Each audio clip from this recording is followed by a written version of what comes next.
Hi, this is Lucy Armentrout. I'm at 1511 8th Street in Alameda, and I wanted to walk you through the historic parsonage here in Alameda.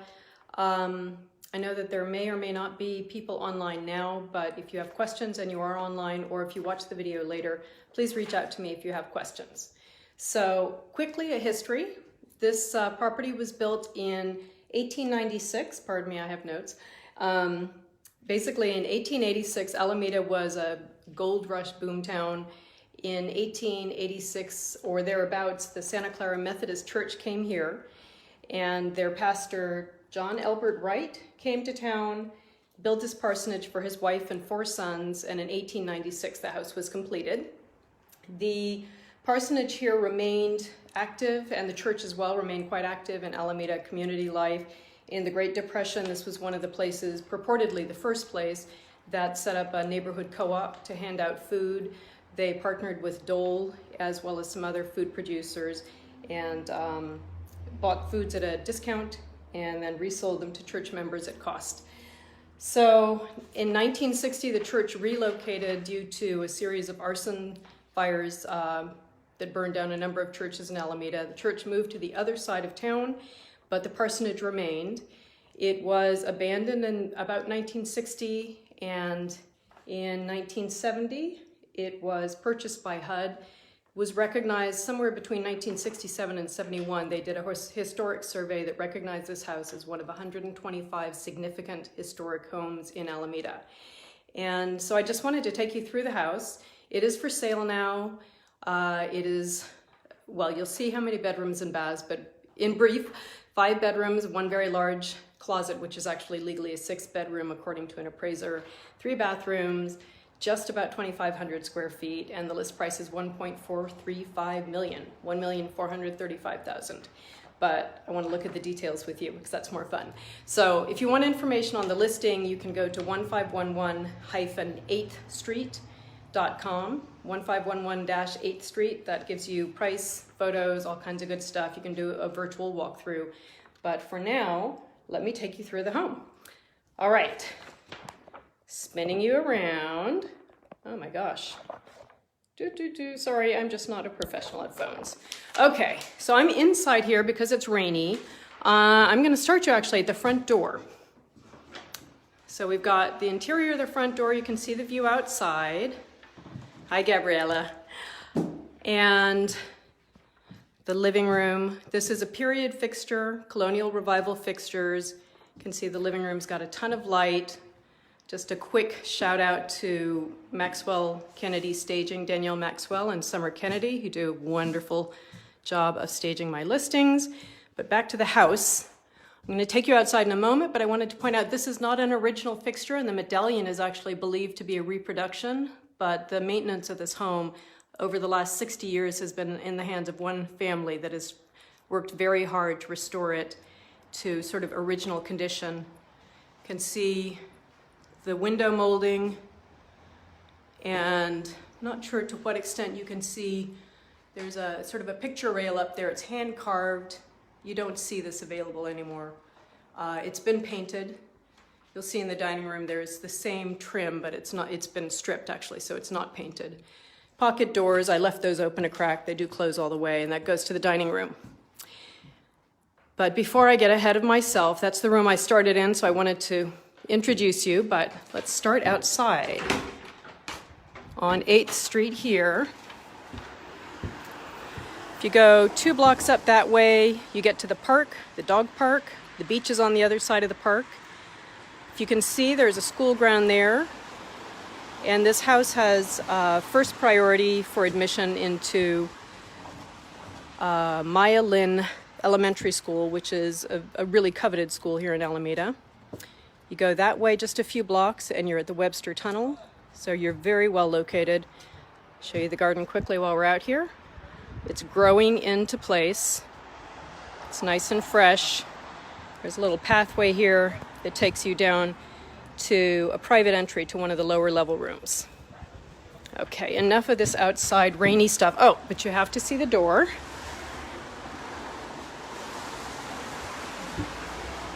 With the original doorbell. Boop. So welcome. All right, warmth. So back to the living room. We've been here, but I wanted to show you the pocket doors, which open into the dining room. Pastor Wright, as I noted, he built this home for 4 sons and a wife. They all lived upstairs, and I'm sure that some of his clerical duties required entertaining parishioners. So this living room and dining room can be either opened to each other. You have a big open entertaining space, lots of windows, pardon me, lots of windows, lots of flow through, plenty of space for folks to circulate. Or you can close those pocket doors back again, keep the living room private for private ministerial duties, pastoral duties. If you're not a pastor, you obviously can use the living room for other things. So there we go. So here's a dining room, and I wanted to point out there's a gas-burning fireplace here. It is cold and rainy today. The house has not had the heat turned on. It's warm, it's cozy. Just need to close the doors and the windows. But if you want heat, there's obviously heat, and this gas-burning fireplace provides that for the house. Upstairs, downstairs, there's other heating. And another original Colonial Revival light fixture, and that medallion is original. It's absolutely gorgeous. If you are into carving and original period fixtures, it's just stunning. So, and here's also the picture rail. I almost wish I could stand on a chair to zoom in and show this to you. You can see the detailing. That rail has been stripped around the entire room. It's really, really beautiful. And the stripping job would have had to have been meticulous because there's a lot of detail in there. So, bringing you back, see if I can unzoom. So here we are again, we're looking toward the front door to orient you. The living room is there, set to the right of the front door, and we flow directly into the dining room. But the dining room also flows back out to the entry. And we have 2 bedrooms on this level. This one's accessed off the dining room. I feel as if I'm zoomed in, not showing you the full room.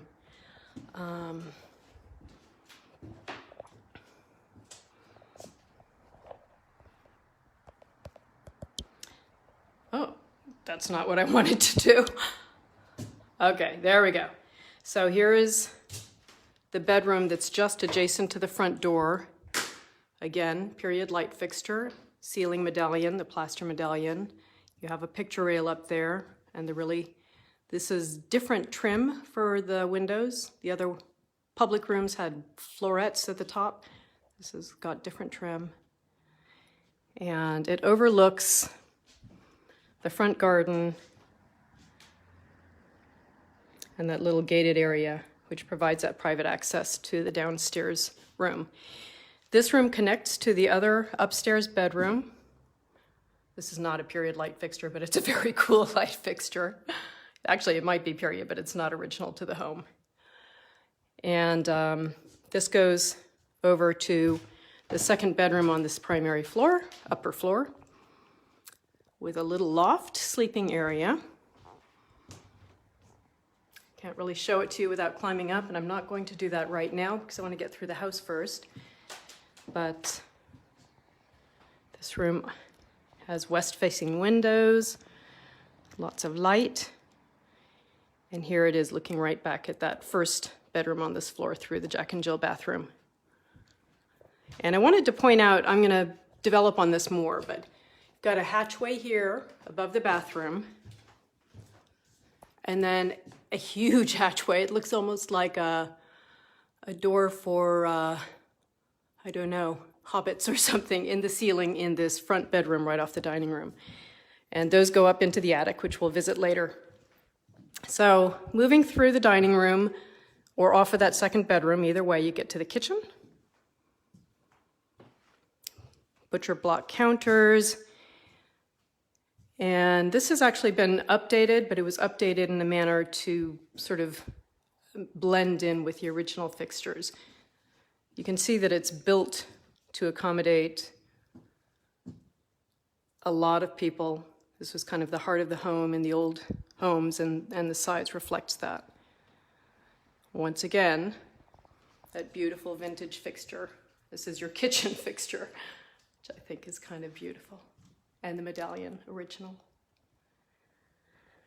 So, along with the upgrades to the kitchen, the current owners improved, well, the prior owners actually did some improvements on the house, including adding bathrooms, which were not current when the house was first built. So, this bathroom comes off of the kitchen, and it's stacked atop another bathroom on the lower floor. You can see the clawfoot tub.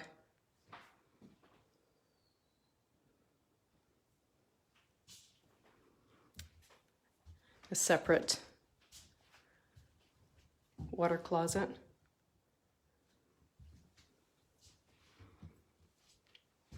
So this and the lower bathroom were built after the home on foundation piers.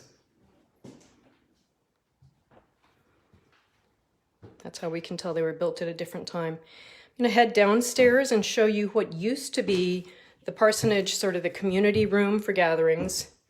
And then there were 2 classrooms down here as well. Before I get all the way down, so this was sort of the community gathering center. It's been converted into a family room. You can see there's heat there. As I mentioned, the heat is separate for the upstairs versus downstairs.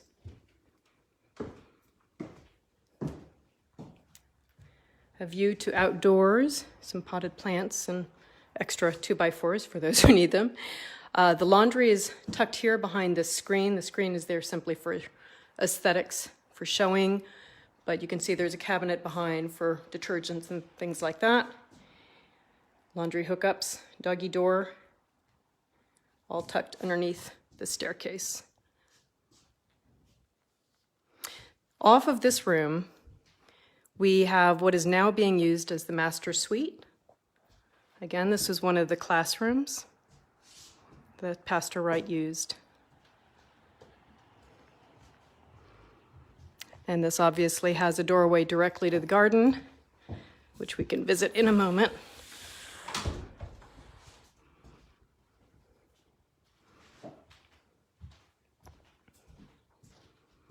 Beautiful details, stained glass. And this is the lower floor bathroom that's stacked underneath the one above. This is part of the sort of modern upgrades that were made probably in the 20s or 30s. The stained glass here was actually installed by the most recent family. They found it, they salvaged it from another old building and brought it into this home. And again, you have the clawfoot tub. And what's really, really neat, you got the nice old light fixtures. And that's not quite so old, but very beautiful. What's really neat is that this toilet, that's an original, or fairly original toilet. The water, the part that contains the water, I'm sorry, I'm not going to use the correct terms, but the part that contains the water is constructed of wood, and it's lined with a resin, sort of like a pine sap or something. That keeps it from leaking. It does work. It doesn't leak. It's a very old toilet that works beautifully.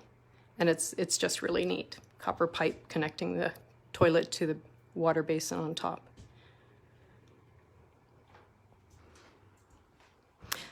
So an appraiser recently came through and stated that the house had 6 bedrooms. One of those bedrooms is this one. It's been converted into a master closet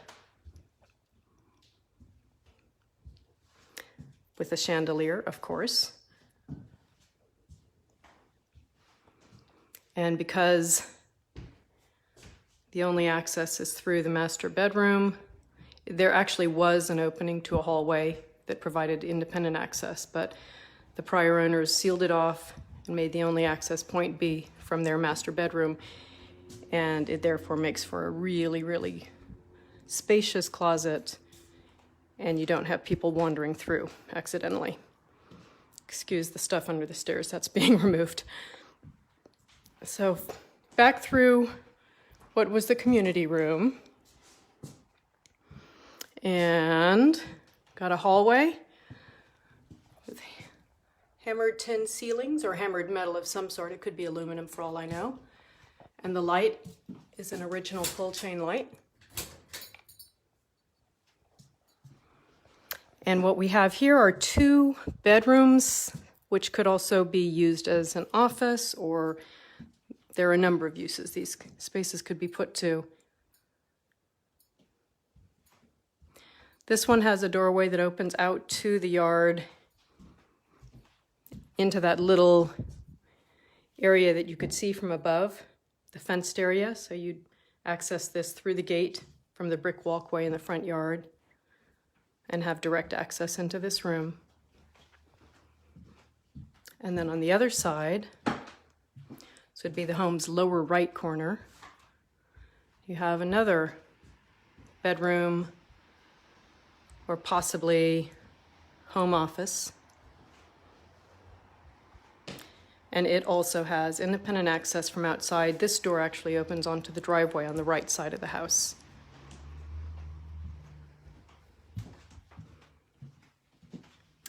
Okay, so now that you've seen the house and you've seen a number of the details, I'll take you out to the garden.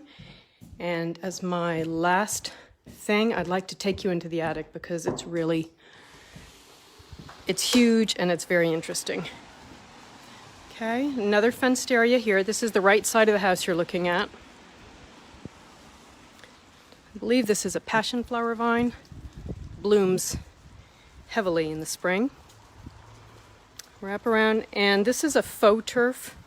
This piece that I'm walking on right now actually is supposed to be removed, but there's a brick walkway underneath that. So just showing you the back of the home. A little garden sitting area. We have our cafe lights, which I should have turned on, but they'll be on later. And then here is the right side of the home.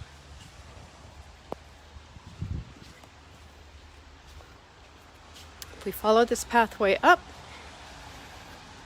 we'll pass the doorway to the office, that sort of independent office space. And here is a closet, which does not connect to the interior.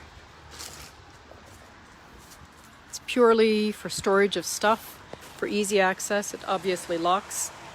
So if you want to put your bike in there or something, you can bring it out through the fence and then put it back away.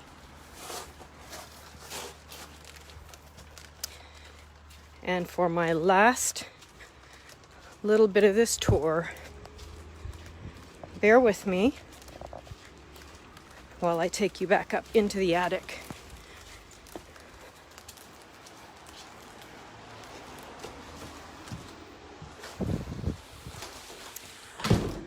It's such a rainy day outside.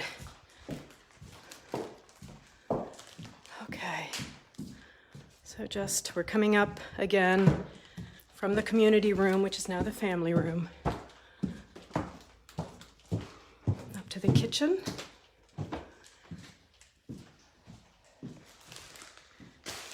Looking toward the front door, but instead going up here into the attic. That's the back of the gas fireplace that you're seeing there. Not very exciting.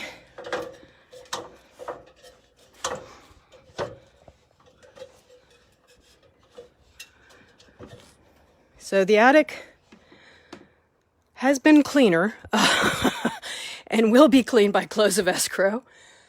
But I wanted to show you how much space there is up here. And the fact that you've got these windows, you've got a ton of space up here. So, you know, pending approval of permits and all of that kind of stuff, planning approvals, various city permissions, and proper engineering and design, this could potentially be expanded and turned into additional living space, or it could just be a great place to store stuff, which obviously is its current purpose, or for kids to play hide and seek. So we're going back down. Bear with me.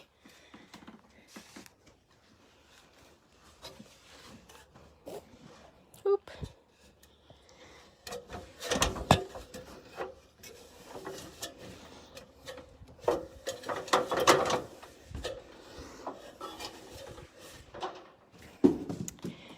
All right. There you have it.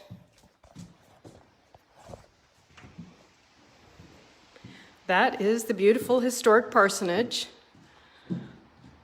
All of the detailing, all the colonial revival light fixtures, and all of the history that I know.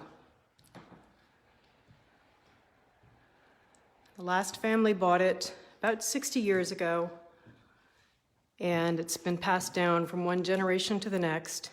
They've been working on this to restore it for 60 years. They stripped out upgrades that were made at one point to make the house look more modern. A lot of the detailing was covered up. It's been uncovered. And that is my tour. Please ask me questions if you have any. I can only come up with so much that I can think of to share, but there's a lot of information about this house that might be of interest. So I welcome questions. Hope you have a lovely day and that you're inside staying dry. Thanks a lot. Bye-bye.